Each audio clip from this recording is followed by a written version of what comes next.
Good morning.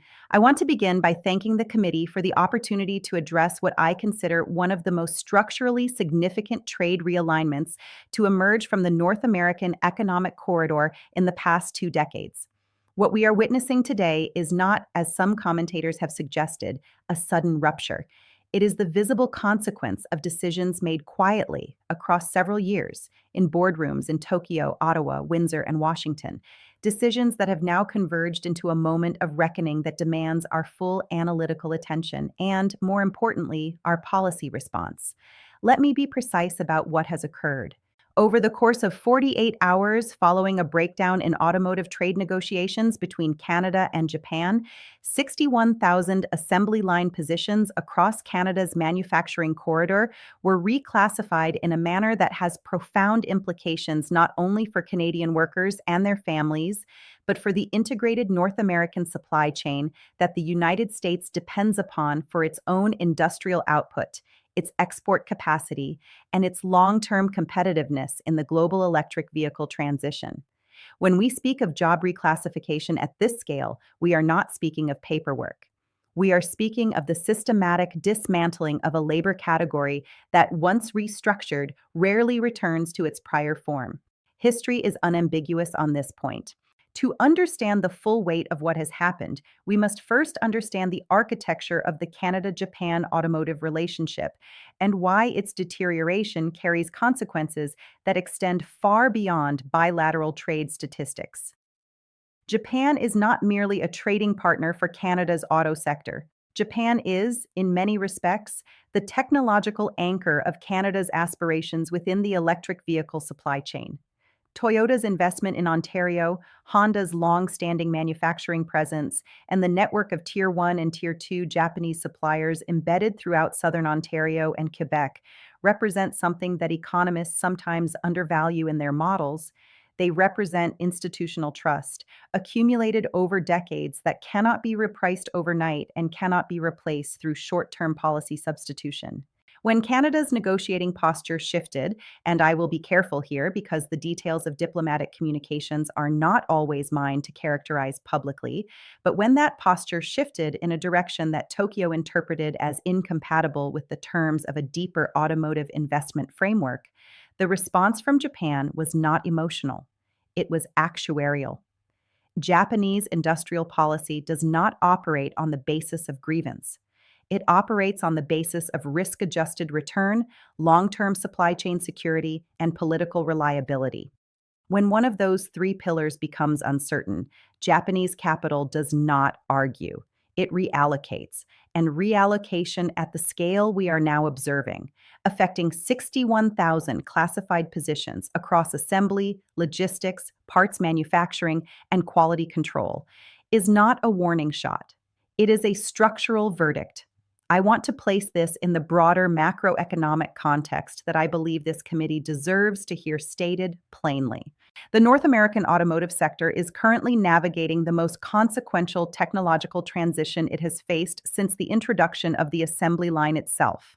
The shift from internal combustion to electric propulsion is not simply an engineering challenge. It is a geopolitical and economic reorganization of who controls battery chemistry, who owns the rare earth refining capacity, who manages the software architecture of next-generation vehicles, and who employs the workers that build them. Canada, by virtue of its critical mineral endowments, lithium, cobalt, nickel, graphite, was positioned as recently as 18 months ago to be one of the defining beneficiaries of this transition.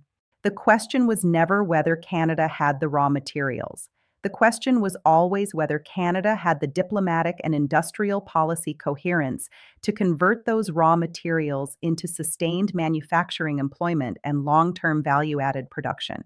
What the breakdown with Tokyo has revealed is a gap between Canada's strategic aspirations and its negotiating execution, a gap that, left unaddressed, has now been filled by other actors. Mexico, which has spent the better part of 3 years cultivating its relationship with Japanese automotive manufacturers through a combination of labor cost advantages, geographic proximity to U.S. final assembly markets, and a remarkably consistent industrial policy posture, is the primary beneficiary of the reallocation we are now documenting. This is not speculation. The investment flows, the supplier contracts, and the retooling announcements coming out of Monterrey and Puebla over the past 6 weeks tell a coherent and deeply concerning story for anyone who cares about the long-term health of North American manufacturing as an integrated system. From the perspective of the United States Treasury, this matters for reasons that go beyond sympathy for our Canadian neighbors, though that sympathy is genuine and it is warranted. The United States and Canada share the most deeply integrated manufacturing relationship in the world. Approximately 80% of Canada's automotive exports flow southward across our shared border. Components cross that border an average of 7 times before a finished vehicle reaches a consumer. When 61,000 Canadian assembly jobs are reclassified, when the productive capacity they represent begins to migrate, the reverberations do not stop at the Peace Bridge or the Ambassador Bridge. They travel through every Tier 1 and Tier 2 supplier in Michigan, Ohio, Indiana, and Kentucky that depends on the Canadian portion of that supply chain to function at full capacity. Let me be direct about what reclassification means in practical terms, because I think the word itself can obscure the human and economic reality it describes. When assembly jobs are reclassified, they are moved from active, full-wage, benefit-eligible production categories into transitional, contingent, or suspended classifications. Workers in these categories often retain their nominal employment status for a defined period, frequently 90 days to 6 months, while the underlying production decisions that determine whether those jobs return are made at the corporate and government level. This creates a period of profound uncertainty for affected workers and their communities, a period during which consumption contracts, local business revenue declines, and the secondary and tertiary employment effects begin to compound. Economists refer to this as the multiplier working in reverse, and it is one of the most difficult dynamics to arrest once it achieves momentum. The 61,000 figure, I want to be clear, is not the ceiling. It is the documented first wave. When we account for the supplier ecosystem that supports those assembly positions, the parts manufacturers, the logistics operators, the tooling companies, the quality assurance contractors, the total employment exposure across Canada's automotive corridor is estimated by our analytical teams at somewhere between 220,000 and 250,000 positions, depending on the duration and depth of the Japanese investment reallocation. These are not worst-case projections designed to alarm. These are mid-range estimates grounded in the historical pattern of how automotive investment contractions propagate through regional labor markets. I raise these numbers not to suggest that the outcome is predetermined, because it is not. Policy interventions at the right scale and with the right design can interrupt this trajectory. But intervention requires honest diagnosis, and honest diagnosis requires that we resist the temptation to characterize what is happening as a temporary misunderstanding that will resolve itself through goodwill and diplomatic communication alone. The structural forces now in motion, the reallocation of Japanese investment capital, the retooling of Mexican manufacturing capacity, the recalibration of North American supply chains around a new geographic center of gravity, these forces have their own momentum. Reversing them or even redirecting them will require a level of coordinated industrial policy that neither Canada nor the United States has yet fully committed to deploying. I will address in the subsequent portions of my remarks the specific policy architecture that I believe is necessary and achievable, the role of the United States in supporting a Canadian recovery that serves our own long-term interests, the implications for the USMCA framework under which all of this trade and investment is theoretically governed, and the broader lesson this episode teaches us about the relationship between diplomatic coherence and industrial competitiveness in a world where capital moves faster than policy and patience runs shorter than we would like. But I want to close this first section by returning to the human dimension, because in the end, that is what economic policy is for. There are 61,000 workers in Canada today whose employment status has changed in a way they did not choose and did not cause. They built vehicles. They showed up. They developed skills that took years to acquire and that are, in many cases, not easily transferable to other sectors of the economy. The decisions that led to their reclassification were made in negotiating rooms and corporate strategy sessions that they had no access to and no voice in. That is the nature of macroeconomic forces, and acknowledging it does not assign blame, but it does assign responsibility. Responsibility to the policymakers, the trade negotiators, the treasury officials, and the elected representatives who have both the capacity and the obligation to act with the kind of urgency and precision that this moment demands. We owe them that.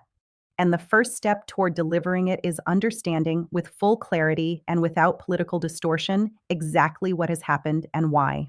I want to begin this portion of my remarks by addressing something that I have observed in the public discourse surrounding this situation: a tendency to frame what has happened between Canada and Japan as primarily a diplomatic failure, a matter of tone and relationship management that might have been avoided with better communication and more careful protocol. I understand why that framing is appealing. It is tidier than the alternative. It assigns the problem to a category of human error that feels correctable, and it implies that the solution lies in the same register: better diplomacy, a warmer phone call, a more carefully worded joint communique. I want to respectfully but firmly push back against that framing because I believe it fundamentally misreads the nature of what has occurred, and more importantly, it points policy attention in precisely the wrong direction at precisely the moment when clarity is most essential. What happened between Canada's automotive negotiating posture and Tokyo's investment calculus was not primarily a failure of diplomacy. It was a failure of strategic alignment, a disconnect between the industrial policy commitments Canada was prepared to make and the industrial policy commitments that Japanese manufacturers required in order to anchor the next generation of their North American investment in Canadian facilities rather than elsewhere. Diplomacy can smooth the edges of a negotiation. It cannot substitute for the underlying policy substance that investors, whether private or state-directed, require before they commit capital at the scale and duration that automotive manufacturing demands. A battery plant is not a short-term investment. A retooling of an assembly facility for electric vehicle production represents a 10 to 15-year commitment of capital, workforce development, supplier network construction, and regulatory navigation. When a company like Toyota or Honda makes that commitment, they are not making a bet on a relationship. They are making a bet on a policy environment, on the stability, coherence, and durability of the government commitments that will determine whether that investment generates the returns it requires over its full operational life. What Canada failed to deliver in the assessment that I believe the evidence supports was sufficient policy certainty across three dimensions that Japanese automotive investors identified as non-negotiable. The first was tariff predictability within the USMCA framework. Specifically, Canada's ability to provide credible assurances that the rules of origin provisions governing electric vehicle components would be interpreted and enforced in a manner consistent with Japanese manufacturers' supply chain architectures. This is a technical matter, but its consequences are anything but technical. Rules of origin determine whether a vehicle qualifies for the preferential tariff treatment that makes North American production economically viable relative to production in Asia or Europe. When those rules are subject to interpretive ambiguity, or when the political signals surrounding their enforcement become inconsistent, the investment calculus for a Japanese manufacturer shifts in ways that no amount of diplomatic warmth can reverse. The second dimension was critical mineral supply chain security. Canada's endowment of the minerals essential to electric vehicle battery production: lithium, nickel, cobalt, and the associated refining and processing capacity was, as I noted in my opening remarks, a central pillar of Canada's value proposition to Japanese automotive investors. But endowment is not the same as assured supply. Japanese manufacturers needed to see not just that Canada had these minerals in the ground, but that Canada had a coherent, fully financed, regulatory streamlined pathway from extraction to processed battery-grade material, delivered at competitive cost and at the scale and timeline that electric vehicle production schedules demand. What they encountered instead was a permitting environment of considerable complexity, a financing gap between federal commitments and the actual capital requirements of midstream processing facilities, and a timeline uncertainty that made supply chain planning at the precision that Japanese manufacturing culture requires essentially impossible. These are not criticisms I make lightly or without appreciation for the genuine complexity of Canada's regulatory and federal provincial landscape. But they are criticisms that the investment decisions now being made in Tokyo and in Monterrey make unavoidable. The third dimension was labor cost and productivity alignment. This is perhaps the most sensitive element to discuss publicly because it touches on wages, collective bargaining frameworks, and the legitimate interests of working people in ways that can be politically fraught. But I am not here to be politically comfortable. I am here to be analytically honest. Canadian automotive labor costs, particularly in the Ontario corridor that represents the heart of the country's assembly capacity, have moved in a direction over the past several years that has narrowed the competitive margin that historically justified the premium of Canadian production over Mexican alternatives. This is not an argument against fair wages. Fair wages are not only morally right, they are, over the long run, economically stabilizing because they sustain the consumer demand that manufacturing ultimately serves. But in the short to medium run, when a Japanese manufacturer is choosing between a Canadian facility and a Mexican facility for the location of a new electric vehicle assembly line, and when the labor cost differential has compressed while the regulatory and supply chain uncertainty differential has widened, the arithmetic of that decision shifts. And arithmetic, in the end, is what drives investment allocation. I want to turn now to the role of the USMCA framework in this situation because I think it is both more relevant and more limited than much of the commentary has suggested. The United States-Mexico-Canada Agreement was designed, among other things, to create a rules-based environment for automotive trade and investment that would provide the predictability and stability that manufacturers require. Its automotive rules of origin provisions, its labor value content requirements, and its dispute resolution mechanisms were all constructed with the explicit goal of anchoring automotive production within North America and ensuring that the benefits of that production were broadly shared across the three member economies. In those respects, the agreement has performed reasonably well. North American automotive production has remained competitive relative to global alternatives, and the framework has provided a degree of policy stability that has supported investment, if not always at the scale or pace that any of the three governments would have preferred. But the USMCA was not designed to manage the triangular relationship between a North American member state, a non-member trading partner, and the investment flows that move between them in response to conditions that the agreement does not directly govern. Japan is not a party to the USMCA. The investment decisions that Japanese manufacturers make about where within North America to locate their production facilities are influenced by USMCA provisions, particularly the rules of origin that determine tariff treatment, but they are not bound by them in the way that the decisions of North American producers are. This means that when Canada's policy environment becomes less attractive to Japanese investment relative to Mexico's, the USMCA framework provides no mechanism to prevent or even slow the reallocation. It is a rules-based system for trade within North America, not a system for managing the competitive dynamics through which non-North American investors choose their North American production locations. That distinction matters enormously for how we think about policy responses, because it means that the solution cannot come primarily from trade law or dispute resolution. It must come from industrial policy. This brings me to what I consider the central strategic question that this episode forces onto the policy agenda, not just for Canada, but for the United States and for North America as an integrated economic system. That question is whether the three USMCA member economies are prepared to coordinate their industrial policy postures in a manner that allows them to compete effectively as a region for the global investment flows that will determine the geography of electric vehicle manufacturing for the next several decades. because the competition for those flows is not primarily between Canada and Mexico. The competition is between North America as a whole and the alternative investment destinations, principally in Asia and increasingly in Europe, that are deploying state resources, policy frameworks, and diplomatic capital with a coherence and urgency that I do not believe our region has yet matched.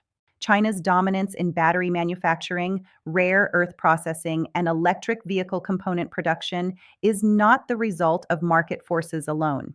It is the result of a sustained, multi decade industrial policy commitment that has mobilized state capital, aligned regulatory frameworks with industrial objectives, and created supply chain ecosystems that are extraordinarily difficult to displace once they achieve scale. The Inflation Reduction Act, which I was privileged to help design and advocate for, represented the United States' most significant commitment to competing with that ecosystem on an industrial policy basis. Its domestic content requirements, its manufacturing tax credits, and its battery component sourcing provisions were all designed with the explicit intention of building a North American electric vehicle supply chain that could compete with Chinese alternatives on cost, quality, and supply chain security simultaneously. But the IRA, as significant as it is, was designed with a particular vision of North American industrial geography, one in which Canada's critical minerals, processed and refined domestically, feed into battery manufacturing and vehicle assembly that creates jobs and generates value across the continent. When 61,000 Canadian assembly jobs are reclassified because Japanese investment has begun to migrate southward, that vision is not destroyed, but it is disrupted. And disruption at this scale, in this sector, at this moment in the electric vehicle transition, carries costs that compound over time in ways that are much easier to prevent than to reverse. I want to be specific about the compounding mechanism because I think it is often underappreciated in the public discussion of these issues. When a major automotive manufacturer relocates investment from one region to another, it does not simply move jobs, it moves knowledge. It moves the accumulated expertise of engineers, technicians, quality control specialists, and process designers who have spent years or decades developing the tacit knowledge that makes a manufacturing facility genuinely productive. It moves the supplier relationships, the logistics networks, the tooling infrastructure, and the regulatory familiarity that together constitute what economists call the industrial commons, the shared productive infrastructure that makes a region competitive in a given sector. Once that commons begins to erode, the erosion accelerates because each departure makes the remaining ecosystem less complete, less attractive to new investment, and more vulnerable to the next departure. This is the dynamic that hollowed out manufacturing communities across the American Midwest over the final decades of the 20th century. And it is the dynamic that we are now watching begin to take hold in Canada's automotive corridor in real time. The United States has a profound interest in preventing that dynamic from achieving the momentum that would make it self sustaining. Not out of charity toward Canada, though again, the human bonds and the shared values that characterize our relationship make the word charity feel entirely inappropriate in this context, but out of strategic self interest, grounded in the clear eyed recognition that a weakened Canadian manufacturing base is a weakened North American manufacturing base, and a weakened North American manufacturing base is a diminished American capacity to compete in the industries and technologies that will define economic power for the remainder of this century.